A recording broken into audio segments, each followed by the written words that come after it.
so many of us in my generation are trained in very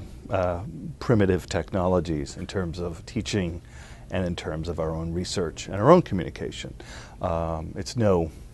surprise, in fact, a great big cliche that the students we're teaching now are digital natives, and we're, not. And so that dynamic, which I think a lot of older faculty maybe find puts them on the defensive, actually winds up being a really nice dynamic in our classes because we foreground that and we point to the ways that they are already can tap into a kind of fluency and a kind of ease with certain kinds of digital technologies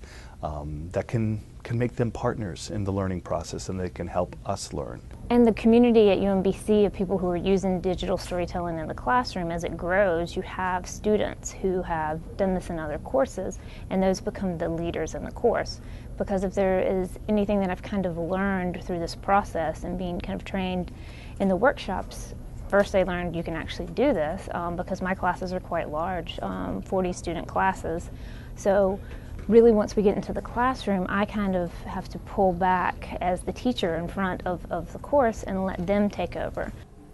In terms of creating community, that was really the reason I wanted to do this assignment. I came into teaching the seminar in the February, which is in the middle of their first year for freshmen, and several students did not know the names of other students in the seminar course,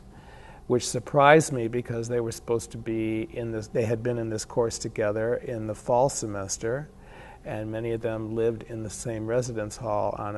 a living learning community. And I hadn't planned on using digital storytelling, so once I met the students for a couple classes, I decided this was really an important project for them because I would get to know them and they would get to know one another, and they would be able to reveal something separate from their artistic side. It was not an assignment in a sense. It was an expository expression of who they are.